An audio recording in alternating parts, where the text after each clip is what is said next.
ښه دوستانو نن خو زه ورغلی وم د الکویر هسپتال د کوم چې دلته البراخه کې دی کوم ځای کې چې د ازمیښتي واکسین کیږي او هغې مقابل کې پیسې ورکوی کیږي نو چې لاړم ډېر بد حال و خورا زیات خلک راغلي وو اکثریت د لرو سیمو څخه زیاتره د الین وو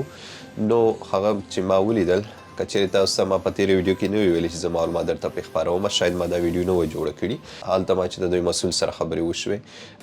دا چې زیات بیروبار و نو دې له وجې ډېرې کمې خبرې ورسره وشوې او بس کوم ضروري معلومات چې هغه ما ترې راواخیستل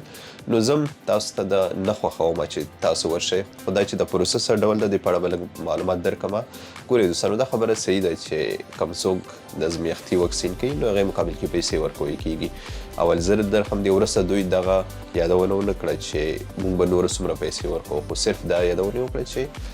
په الحال خو زر در هم شاید دا کم شي آینده کې شاید زیاتېږي خو نه ځکه حالات چې ما ولیدل شاید د پروسس زر بندم شي خو په هر حال نو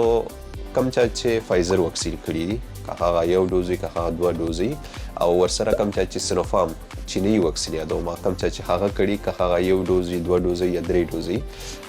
دا کسان کولی شي چې دغه ازمیښتي واکسین وکړي د هغې تر څنګ هغه کسان چې ویره لري چې کوم څوک دغه ازمیښتي واکسین وکړي نو دوی وطن ته تر یو کال پورې نشي تللی دا پروسه صحیح د یو کال جریان لري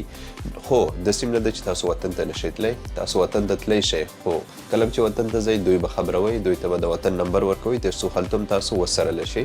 او که کوم څه تاثیرات یې در باندې وکړل چې تر څو دوی خبري بل بیا راشو تاوان او ګټې ته دې په اړه زه ډاکټر نه یم چې درته ووایم چې تاوان یې څه دی او ګټې یې څه دي په الحال زه دې په اړه درته څه نشم ویلی هغې په اړه ډاکټران ښه پوهېږي چې تاوان لري او که ګټې لري ها که ما ډاکټرانو سره چیرې خبرې وشوې هغې کوم معلومات که راکړل نو بیا به زه تاسو سره شریک کړم خو شاید دا دې په اړه زما اخرنی ویډیو هم شي ځکه چې حالات ما ولیدل زه شخصا خپلو خلکو ته دا نه خوښوم چې هلته ورشي نور ستاسو خپله خوښه ده شاید ابوظبۍ کې هم د دې یو بله څانګه خلاصه شي خو هغې په اړه فلحال څه نشته خو داسې ویل کېږي چې شاید خلاصه شي نو فلحال خو ضروري معلومات همدا وو چې سبا زه 10:30 بجې د شپې تر 12 بجو پورې په ټیک ټاک کې لایو راځم او هغلته به هغه کسان هم راواخلم څوک چې د هغې پروسې ته ورغلي دي هلته یې هر څه لا نږدې نه لیدلي دي او ما چې څه ولیدل هغه مې هم در سره شریک کړل تر څو تاسو ښه مطمئن شئ سمه ده مننه